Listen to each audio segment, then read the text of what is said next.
Selamat datang dalam program saluran suara kenabian. Kita akan diarahkan untuk mendengarkan firman-Nya.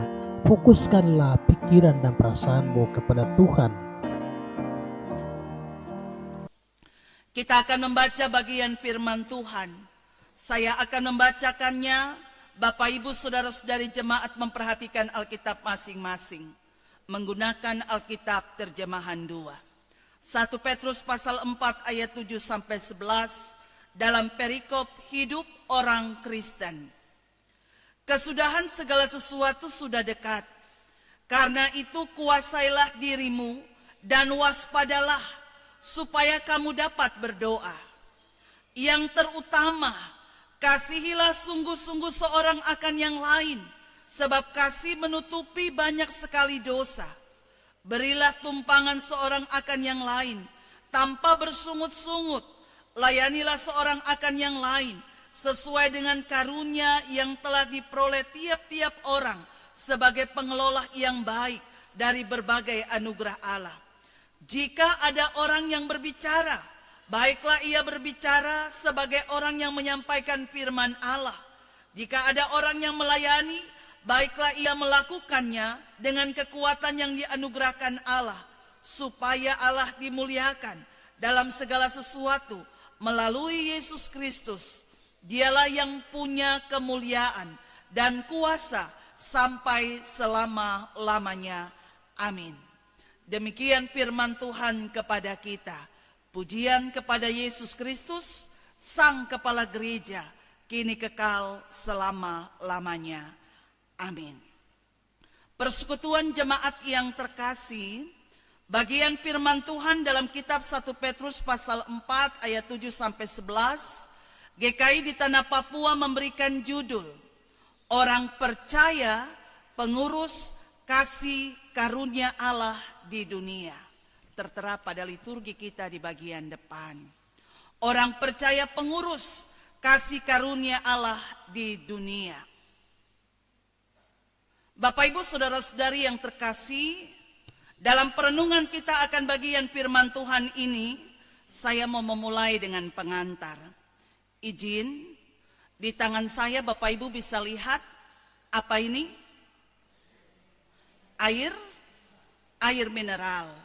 Air mineral dengan kemasan tulisannya adalah baik. Kalau kemasan ini saya ganti dengan tulisan Coca-Cola, dapatkah air mineral ini saya ganti namanya? Dapat? Kemasannya namanya saya ganti tulisannya Coca-Cola, tapi airnya tidak. Bisa saya bilang itu Coca-Cola? Tidak bisa. Saya ganti lagi dengan kemasan yang tulisnya Fanta. Bisa? Saya bisa tipu Bapak Ibu bilang, ini Fanta dengan kemasan. Bisa? Tidak bisa. Karena air di dalamnya itu menunjukkan dia tetap air mineral. Dan apalagi kalau dirasa, dia tetap air mineral. Sekalipun kemasannya diganti, materi di dalamnya tidak bisa diganti dengan label yang tertera. Artinya apa Bapak Ibu yang terkasih? Pengantar ini mau menunjukkan bahwa ketika jati diri seseorang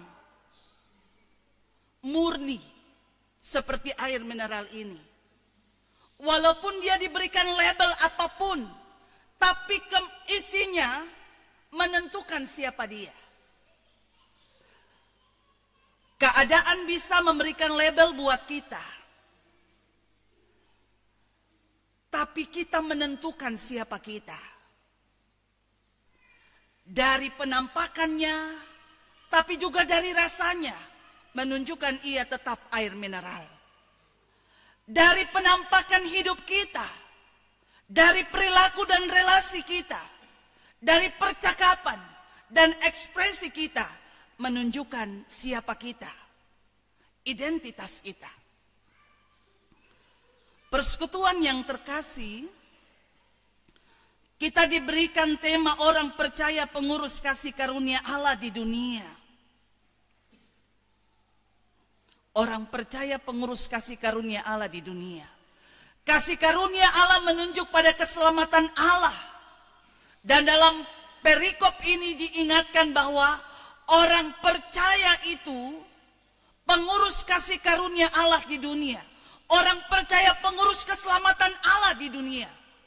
Itu berarti dunia akan melihat apakah kita benar-benar pengurus kasih karunia Allah. Dan dunia akan mengetahui itu dari jati diri kita, dari kesaksian kita, dari perilaku kita, dari tutur kata kita, dari ekspresi kita.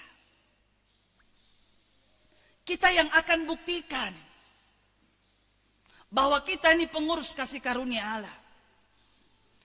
Dan pembuktian itu dari apa yang kita tampilkan.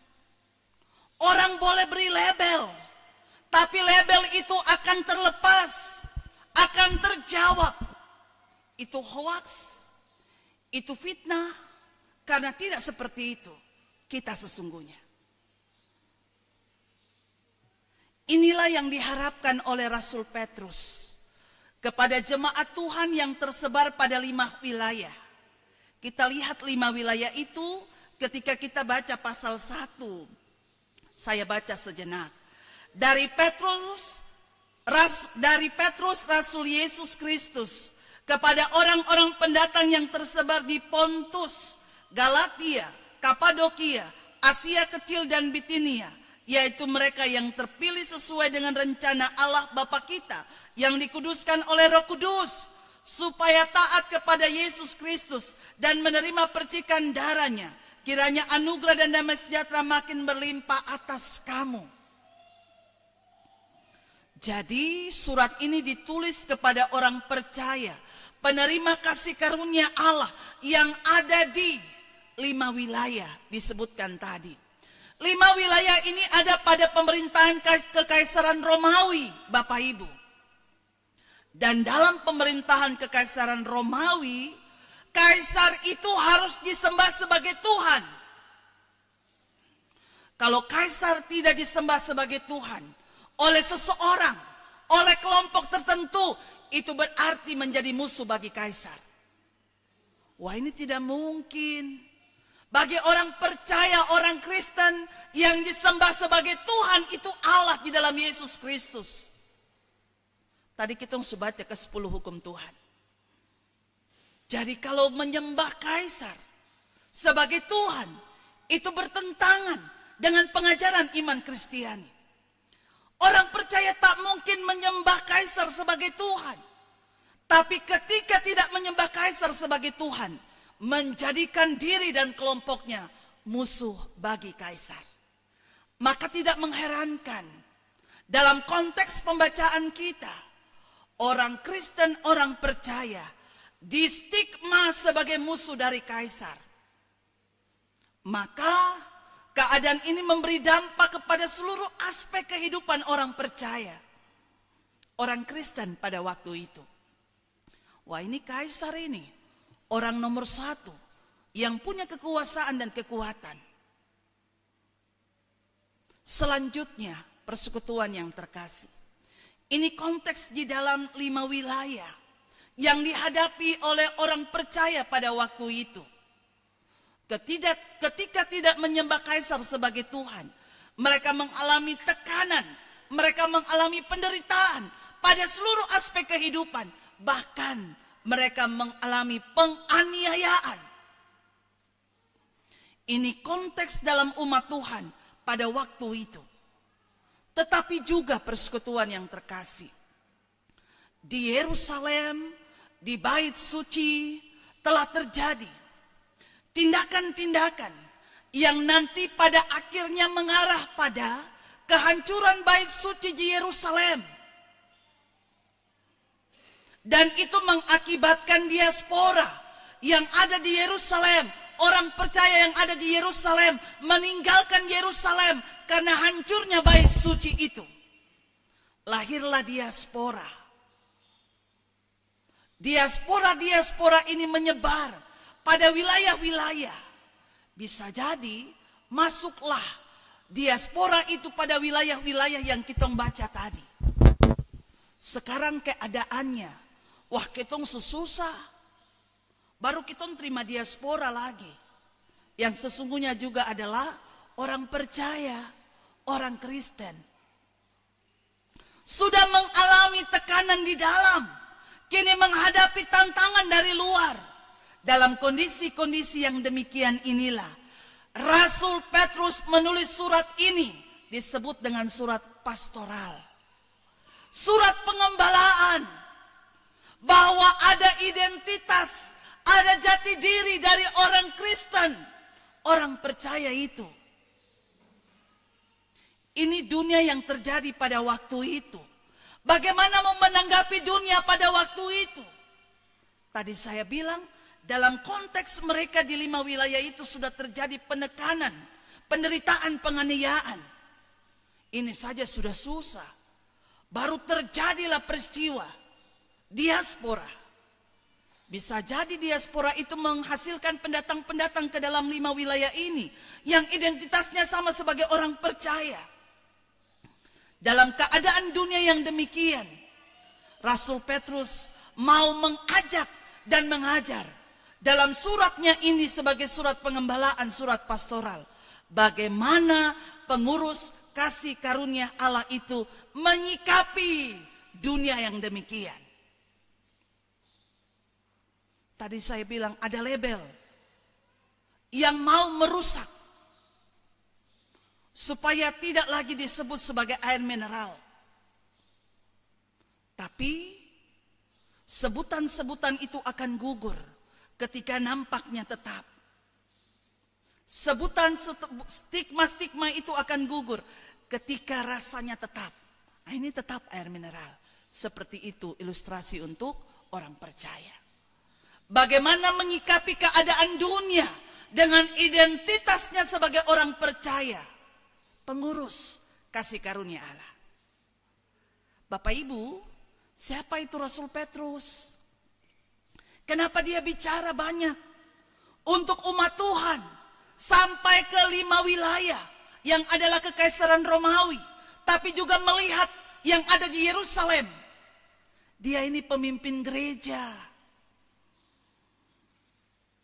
Dia pemimpin gereja mula-mula. Dia pemimpin gereja jemaat mula-mula. Maka sebagai pemimpin gereja kepada umat yang tersebar dimanapun, dia harus menyuarakan suara pastoral, suara kenabian.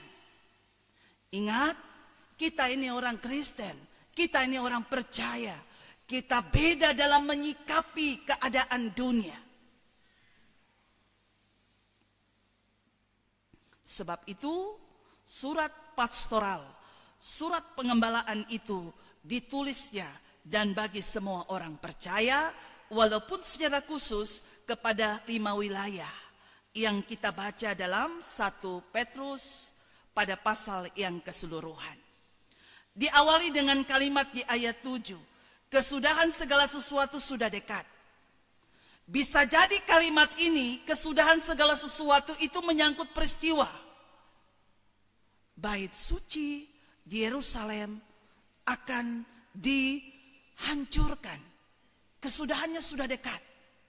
Tapi juga kalimat ini bisa punya pengertian yang luas. Kesudahan segala sesuatu sudah dekat menyangkut tentang kedatangan Tuhan.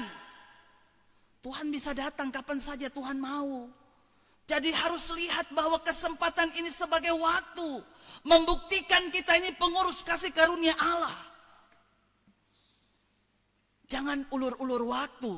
Nanti besok Tuhan datang.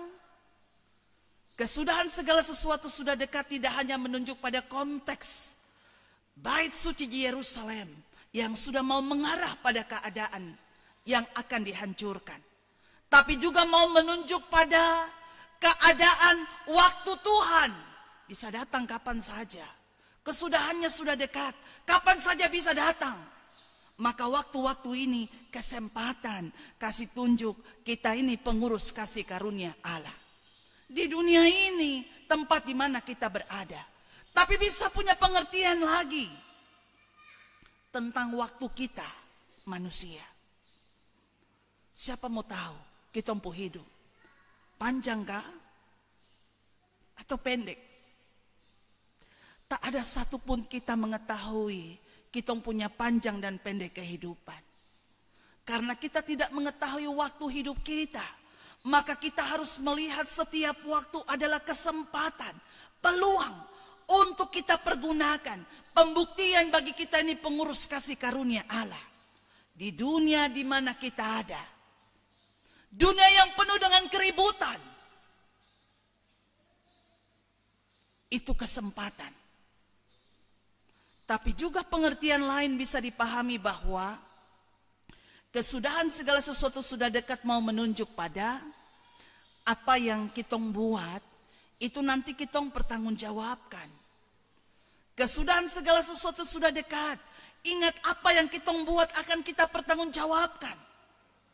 Karena waktu-waktu ini menentukan waktunya ketika dia datang sebagai hakim yang adil.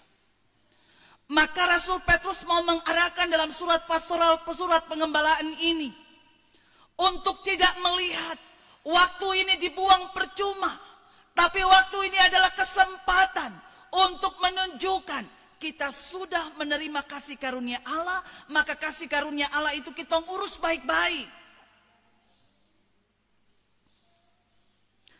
Dengan cara apa kita membuktikan kita adalah pengurus kasih karunia Allah? Diuraikanlah oleh Rasul Petrus kalimat-kalimat selanjutnya. Karena itu, kuasailah dirimu dan waspadalah. Kalau terjemahan yang pertama itu, kuasailah dirimu dan jadilah tenang. Kalimat kuasailah dirimu mau menunjuk pada sikap kemampuan punya pikiran yang benar.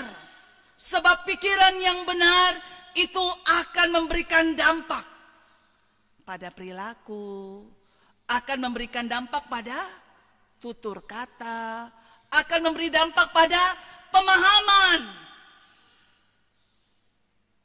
Jadi kuasailah dirimu. Punyalah kemampuan dengan pikiran yang benar. Pikiran yang benar yang bersumber dari apa? Kasih karunia Allah itu. Dengan pikiran yang benar, kemampuan itu dapat membuat seseorang menguasai dirinya, mengekang dirinya, tidak sembarangan, tidak sembrono. Dan waspadalah. Kata waspada itu saya juga mengingat tentang pembacaan kita di minggu-minggu lalu. Lebih teliti mendengar supaya tidak hanyut di bawah arus. Ini sikap kewaspadaan. Dan nanti sikap kewaspadaan itu melahirkan tenang. Waspada. Sehingga dia mau tenang. Dia mau fokuskan dirinya. Dia akan punya kemampuan hening di tengah keributan yang ada. Ternyata dari sikap menguasai diri dan waspadalah atau dan jadilah tenang. Itu melahirkan kemampuan supaya kamu dapat berdoa. Jadi dalam surat pastoralnya ini Rasul Petrus mau mengajak umat Tuhan di seluruh tempat sebagai pemimpin umat, sebagai pemimpin gereja mula-mula, jemaat mula-mula, bagaimana menyikapi dunia pada waktu itu. Kita ingat siapa Petrus ya? Dia murid Tuhan yang selalu mau yang pertama. Tapi kemudian dia juga murid Tuhan yang sekalipun dia mengatakan bahwa engkau Tuhan. Tapi kemudian juga dia menjadi murid Tuhan yang menyangkal. Dia pun nama tuh Simon Petrus. Tapi kemudian dia jugalah yang akan menjadi pribadi yang disebut Rasul. Setelah melihat peristiwa kenaikan Tuhan, mereka para murid yang tinggal disebut Rasul, yang diutus Tuhan. Bapak Ibu, kata Rasul itu tidak hanya diutus Tuhan, tapi dia punya makna dalam. Yang diutus Tuhan dengan kehendak Tuhan.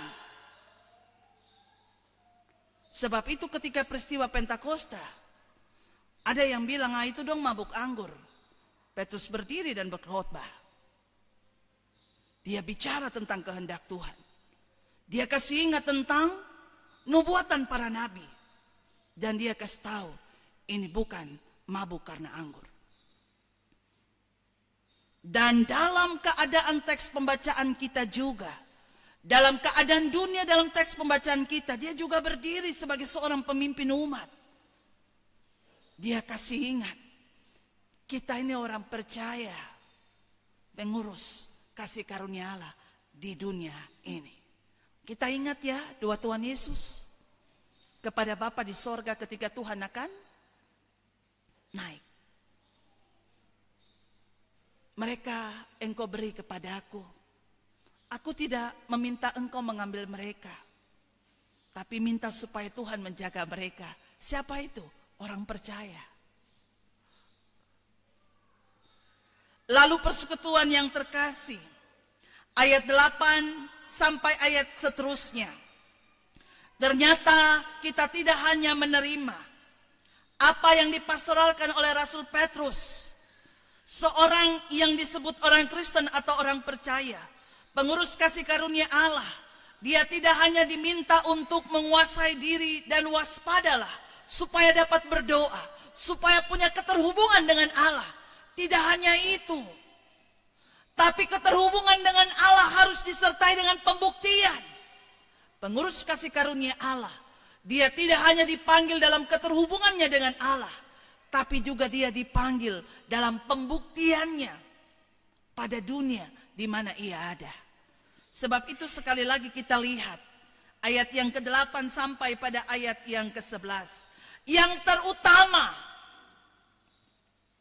kasihlah sungguh-sungguh seorang akan yang lain, sebab kasih menutupi banyak sekali dosa. Kasih menutupi banyak sekali dosa. Kasihlah sungguh-sungguh seorang akan yang lain. Kasih menutupi banyak sekali dosa. Kasih membuat seseorang mau menghadirkan pendamaian.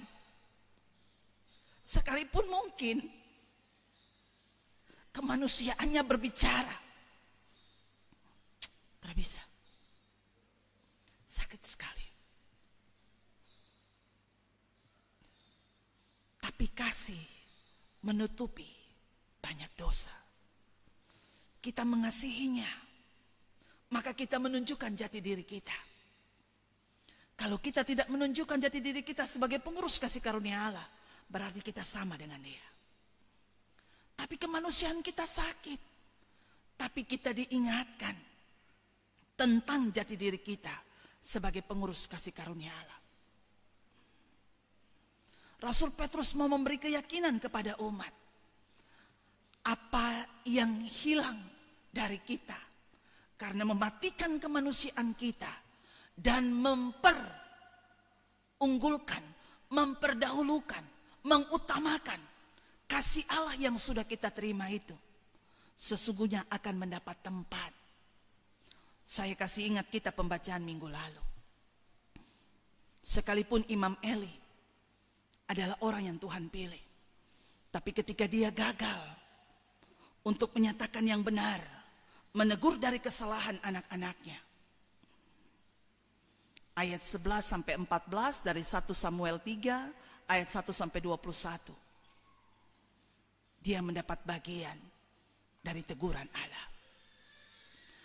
Tapi Samuel yang belum mendengar suara Tuhan, belum mengenal suara Tuhan, karena penglihatan pada waktu itu jarang, firman Tuhan pun jarang, tapi dia dituntun pada hal yang benar. Nanti kalau suara itu memanggil lagi, katakan, berbicaralah Tuhan, sebab aku mendengar, aku ini hambamu. Dan ia melakukannya. Ayat 19 sampai 21 pembacaan minggu lalu menyampaikan apa? Dia semakin besar. Dan firman Allah tak ada satupun yang gugur. Allah menggenapi firman yang Allah siapkan, rencanakan dan rancangkan kepada Samuel. Maka kita melihat bahwa ia Allah yang mempercayakan kita kasih karunia Allah. adalah Allah yang maha melihat, Allah yang maha tahu, Allah yang memperhatikan, dan Allah yang sangat adil. Kehidupan kita di dunia ini diarahkan bagaimana meneruskan, mengurus kasih karunia Allah itu tetap pada diri kita, tetap pada hidup kita, dan kita saksikan pada dunia. Soal apa yang kita rasakan ketika kita menyaksikan, ketika kita melakukan apa yang Allah kehendaki, Dia yang punya, Dia yang nanti memberikan bagian kepada kita. Saya coba melihat apa yang menjadi teks kita di minggu lalu. Sebab itu dikatakan sekali lagi, kasihilah sungguh-sungguh seorang akan yang lain karena kasih menutupi banyak sekali dosa. Di sana dipanggil untuk melakukan pendamaian, di sana dipanggil untuk menghadirkan kasih karunia Allah.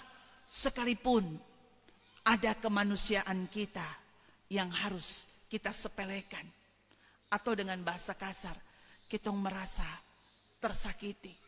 Sakit sekali. Rasanya puas kalau saya membalas kata-katanya. Tapi kuasai diri, miliki kemampuan yang benar. Itu yang Tuhan minta dalam firman-Nya. Supaya tenang, supaya waspada, bisa berdoa, punya hubungan dengan Allah. Lalu hubungan itu akan dibuktikan. Hubungan saya dengan Allah terbukti dengan sikap kehidupan.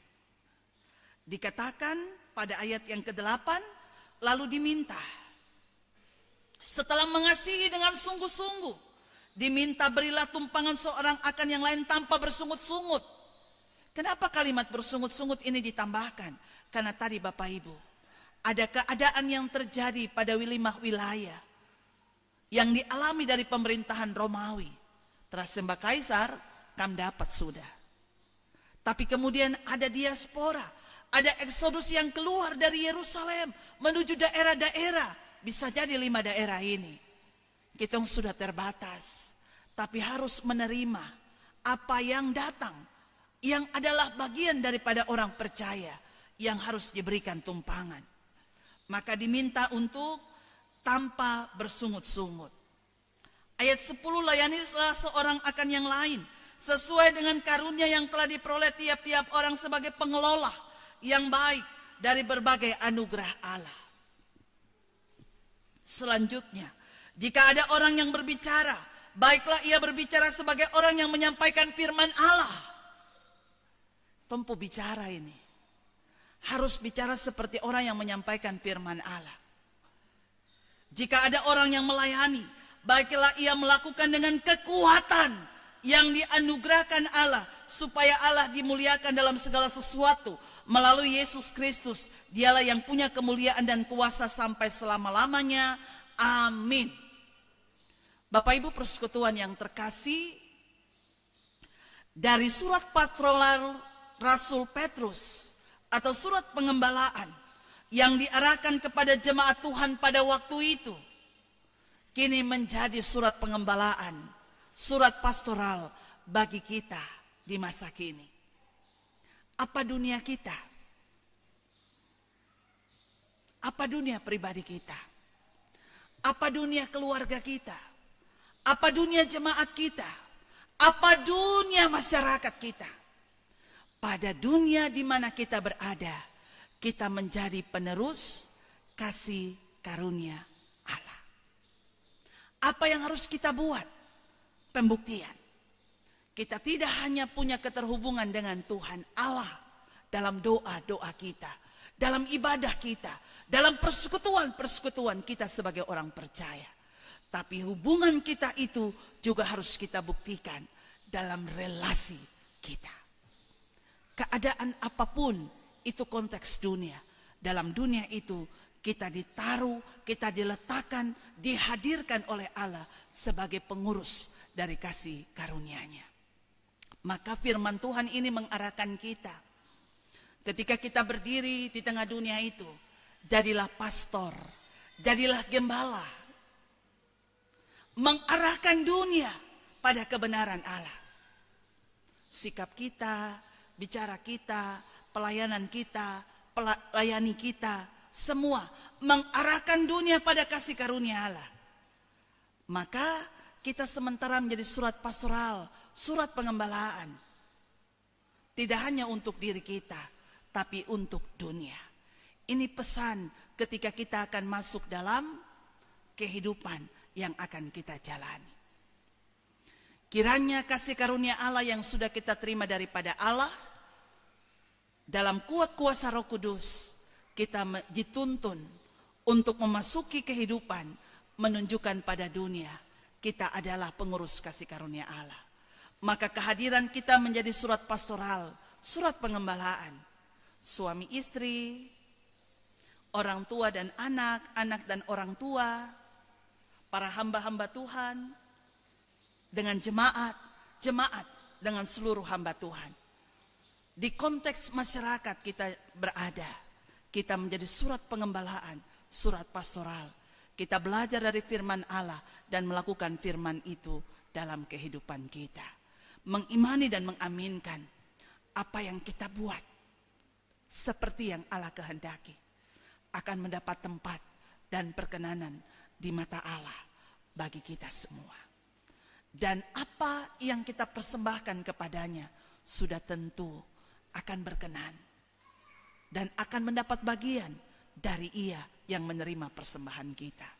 Tuhan menyempurnakan firman Tuhan bagi kita sekalian. Amin.